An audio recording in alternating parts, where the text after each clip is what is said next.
exciting, Mrs. Drysdale, discovering that your next-door neighbors may be descendants of the very first settlers.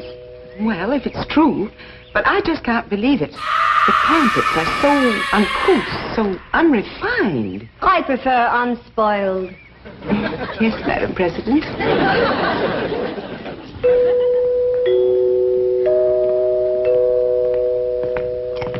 Jethro, did you ask your teacher over to Pot School about that music like I told you? Oh, yes, sir, Uncle Jet. She explained it to me, and I got it all wrote down.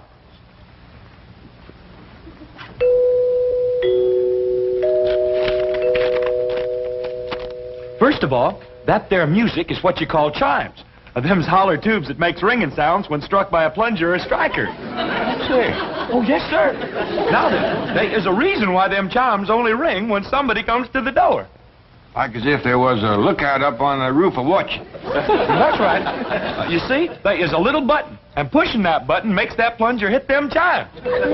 Doggy. So whilst you go ahead and go to the door, I'm going up on the roof and catch that rascal that's pushing that button.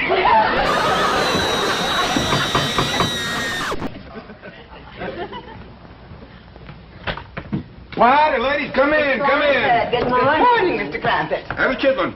Oh, what a treat, of course. Thank you. Thank you. Where's Granny? Oh, she's out in the kitchen stone grinding some cornmeal. Stone grinding cornmeal? Now, that's something we must see, Mrs. Drysdale. Come along. In a moment, Madam President. Mr. Clampett, will you tell your cousin Pearl that my car and chauffeur are at her disposal? Sure will. Pearl! You going to eat your chitlin? Oh, yes, of course. By the way, Mr. Clampett, just what is a chitlin? Oh, these ain't ordinary chitlins. These is Granny specials. They is possum innards deep fried in boiling hog fat. Jack? Pearl, how come you to be using Miss Drysdale's car? Well, kid, now that we's high society, I can't be seen riding around in that old truck. When is we high society? Since that historical lady found out that your ancestors come to this country for the Mayflower. What's that got to do with me? That's the way society works, Jed. The earlier your kinfolk got here, higher up that puts you. I reckon the high society folks is the Indians. No, it don't work that way. How come? I don't know how come. Well, they was here for anybody else. Now, Jed, let's not try to change the rules. Let's just start enjoying the game. Up to now, Mrs. Drysdale's treated us like wet dogs at a wedding. It's kind of warmed up. Warmed up? She can't do enough. Why, she's having her chauffeur take me to all the fancy stores and then to her beauty saloon.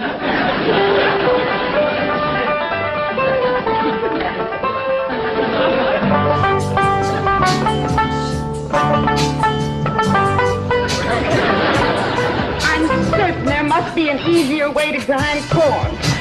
Oh, there is. Now, back home, we took our turn of corn to the grist mill down by Catfish Creek. Here in Beverly Hills, they ain't got no creek nor river to turn the mill wheel. So we have to go back to grinding corn like we learned from the Indians. But surely any supermarket would... Mrs. Drysdale, this is a priceless experience. A direct contact with the past. You can read about these things. But to actually participate in activities familiar to our ancestors it's to hold history in our hands. I don't think I could hold anything in mine. Smarter might, do they? I'm afraid they do. Isn't it shameful how soft we've gotten? Well, you come on over here, Miss Drysdale. There ain't nothing like hot soapy water good for sore hands. Thank you. And this here soap will take the sting out of the pain. You're very kind. And while you got your hands in the hot soapy water, why, you might as well do a few of these dishes. Well, you seem to set quite a store on handling all of these old historical pewter pots and pans. Oh, I do. I do. But I have to meet my husband at his bank immediately. In fact, I'm late now. Don't you worry, Miss Drysdale. I'll save up a bunch of bills for you, like churning and lye making and corn husking and chicken bucking and goat milking.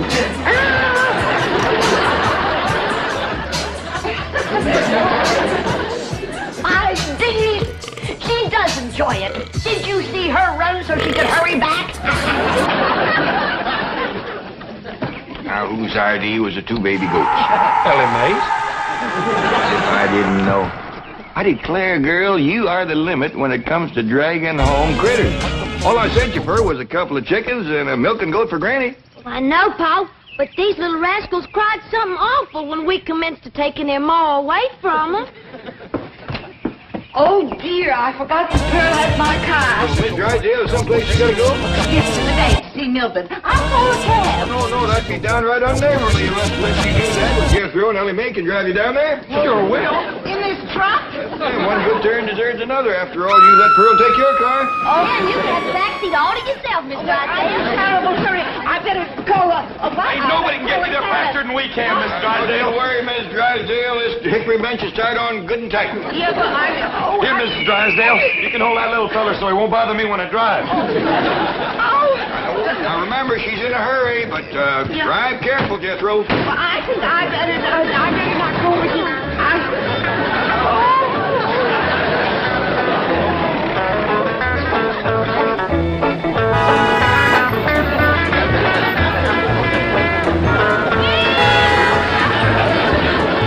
Everyone is staring at me. I bet you that beautiful new hat they're looking at. Have to ride down the main street of Beverly Hills. It's the quickest way to the bank, Mrs. Drysdale, and you said you was in a hurry.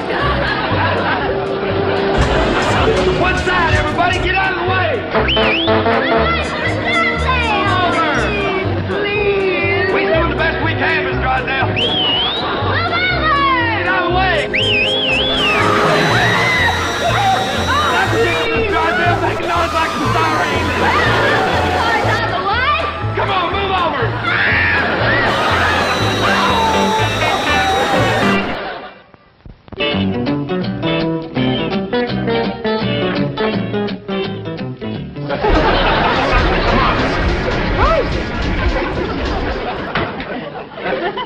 Did you come through the bank in this condition? Shame on you. How could you explain this? The Clampett. I don't want to hear any more complaints about the Clampetts. Oh, they may be a bit unrefined, but at least they don't run around the streets of Beverly Hills. Smash! What happened to your beautiful spring hat? Oh, boy. Crying jag. Get some coffee. I'll get her walking. Murray, I can't understand. I can't understand this. I have never seen you take a drink before the cocktail hour. Let go. Martha, please lie down. I will not. Now, you're not going to be one of those kind of drunks, are you? I am not intoxicated. I'm mortified. The word is ossified. Will you listen to me? The Clampetts are to blame for this. Oh, of course. And I suppose Granny gave you some of her corn? A huge bowl like this. Here we are, Mrs. Drysdale. Have a sip of this. Thank you, I shall. Oh, that does help. Tell me, confidentially, what did happen to your hat? It was eaten by a goat. Have some more coffee, Margaret. Mrs. Drysdale, you really must get a grip on yourself. Now, if Mrs. Miss Standish verifies that the Clampetts are indeed first family material, then you too will be in the spotlight. I'll be in the hospital. So help me, if those uncouth hillbillies become my social peers, life will cease to be worth living. Oh, Miss Hathaway, take me home. So, Margaret, what happened to your car? Did it get smashed, too? Cousin Pearl has it.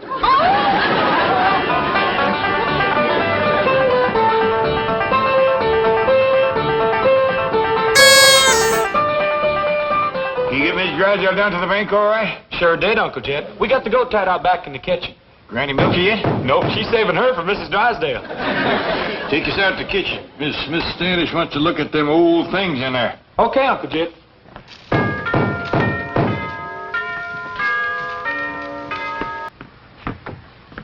Well, come in, whoever you are.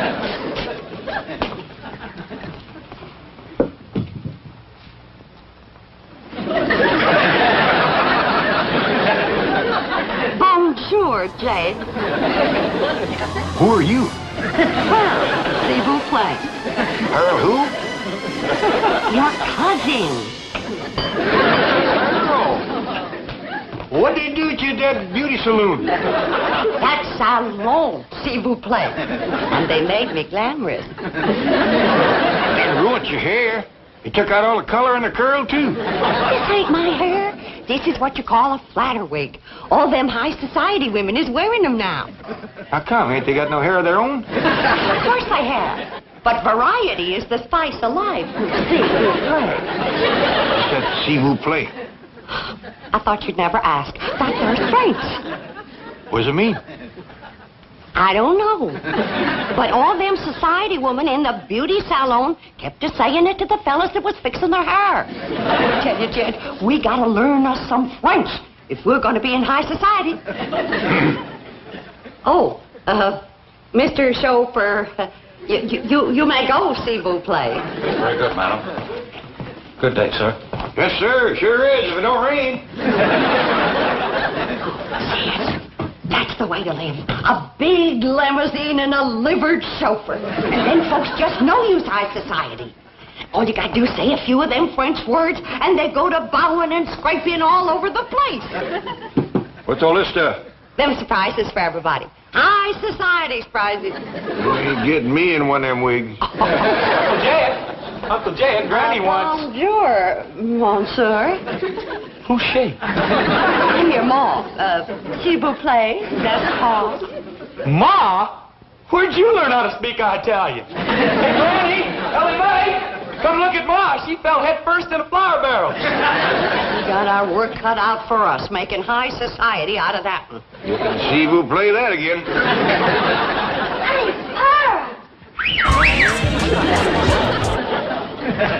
Silly me, high society ladies don't go round carrying goats.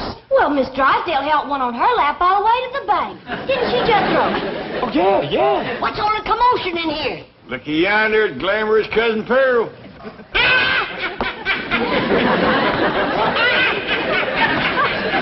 Would you kindly tell me what is all so fired funny? You wouldn't know a high society woman if you'd see one. Well, I sure don't see one around here. Hey, look at all the fine surprises here Cousin Pearl brung for us. What'd you bring for me, Ma? Now, you find out. Now, I did a lot of checking today, and I found out that high society folks, especially rich ones like us, they have what you call hobbies. Hobbies and sports. What's them? Them's things to keep 'em busy, 'cause they don't do no work. Well, that lets me out. No, Granny, it's all right to work, long as the other high society people don't know you work. You see, high society folk is always bored. How come? I ain't sure. Probably 'cause they don't work. Well, why don't they just work and not bother with, Now, Jed, let's not go to changing the rules again. We're just getting into the game. All right, Pearl, tell us what you want to do. Well, Mrs. Smith Standish said they might be wanting to take our picture for the high society page in the newspaper. So I figured we gotta look like high society. Now, all of you go and put your clothes on, and when Miss Smith Standish sees us, she won't have to be shamed. I don't think I want to get mixed up in this nonsense. Granny, please. Oh, come on, Granny. Since it pleasures Pearl so much, it can't hurt us none. Besides, Pearl knows a lot more about high society than we do. Thank you, Jed.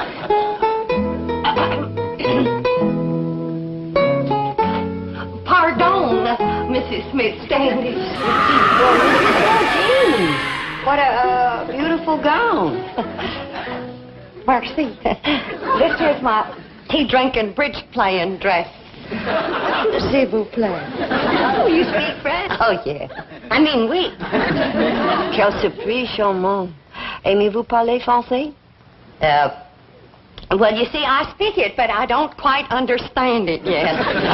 Ah, c'est bien. Well, you see, I speak it, but I don't quite understand it yet. Ah, c'est bien dommage. Mrs. Smith Standish. Didn't you say that they might want some pictures of us for the paper? Oh, yes, if my research data is corroborated at FFTA in Virginia. Why, pictures of the Clampett family will be on front pages of newspapers all over this country. That'll include me, won't it? Of course. Well, I just want you to know you won't have to be ashamed of us. Now, why would I be ashamed? Well, you know, not having much education and culture and hobbies and not speaking French and all. That is, the others. Well, you don't have to worry, because I've been working on them, and you're going to be proud when you see them. Now, you sit right here, and I'll introduce them one by one.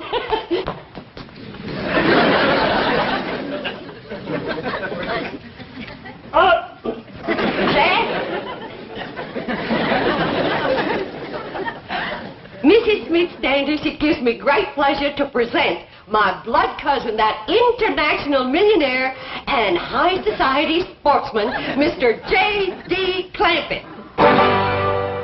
Jack!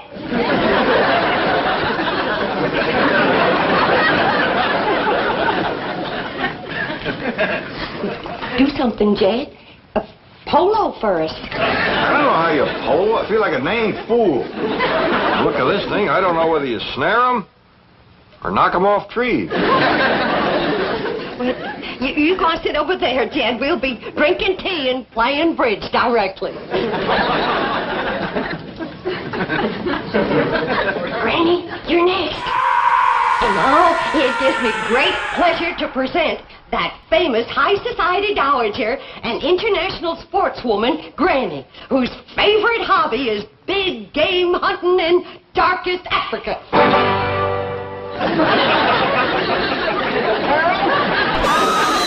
It's a good thing for you this gun ain't loaded. Granny, you go on over there and sit down, and we're going to have tea and bridge. Now, those of us who is high society knows there just ain't nothing more cultured than ballet dancing.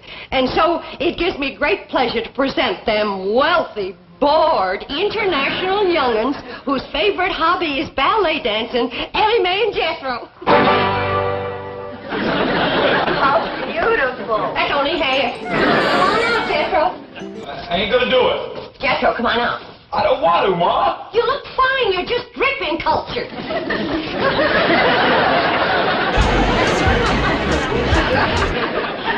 Mrs. Bodine, Jethro shouldn't be wearing this tutu. See, Ma? I told you. Well, I know it ain't big enough, but it's fine for the pictures. No, wait a minute. Wait.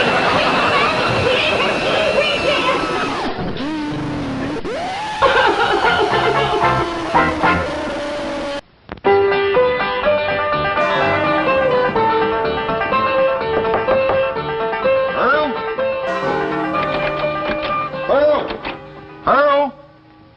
Go away. Oh, Pearl, come on out. Don't sit in there and sulk.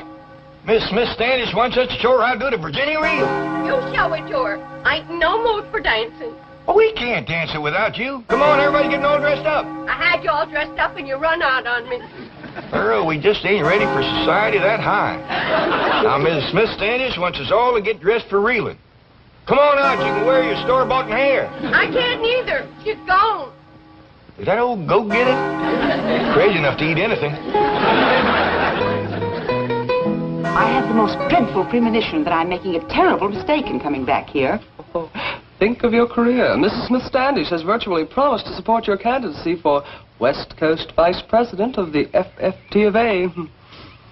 Margaret Emerson Drysdale, Vice President of the Women's Federation for the Preservation and Perpetuation of the First Family Traditions of America. West. Does rather roll off the tongue, doesn't it? It has a ring to it. But I promise you, here and now, I'll wash no more dishes, I'll grind no more corn, and I'll make no more soap. These aristocratic hands were only meant to hold a vice president's gavel.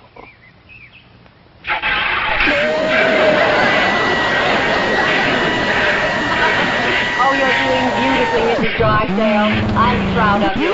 Sure got the hands for it. Thank goodness.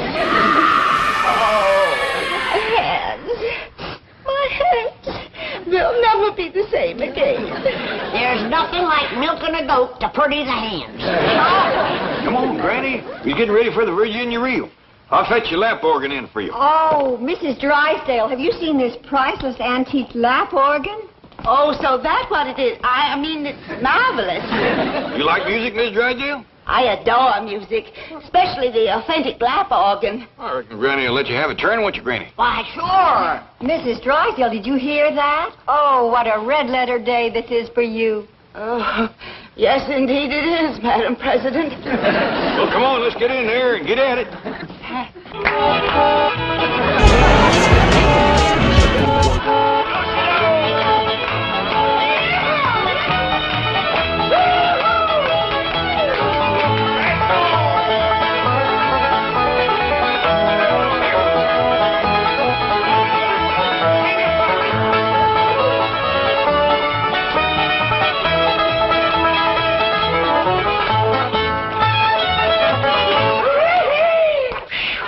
Somebody's gonna have to spell Miss Drysdale. She's all poked out.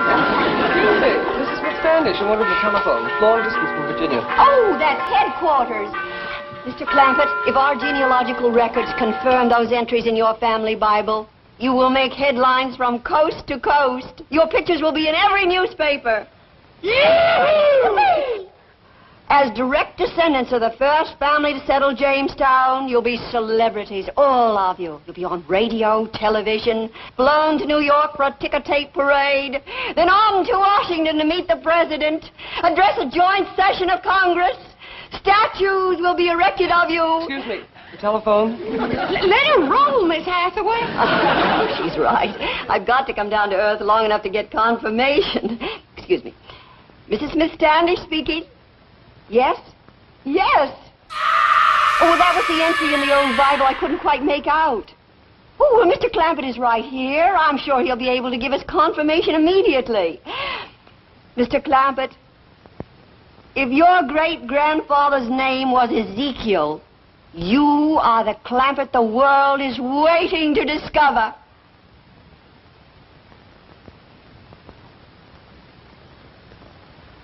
Well, now, I kind of hate to disappoint you, ma'am, but his name was Jeremiah. I could have told you that, Madam President. Not for one moment was I fooled. I'm sorry. No, there seems to have been some kind of a mistake. Jed? What's ailing you? You know doggone good and well your great-grandpappy's name was Ezekiel. Yeah, I know, Granny. But what would an old mountain goat like me have to say to the president and Congress? Come on, everybody, let's have another Virginia reel. Yeah!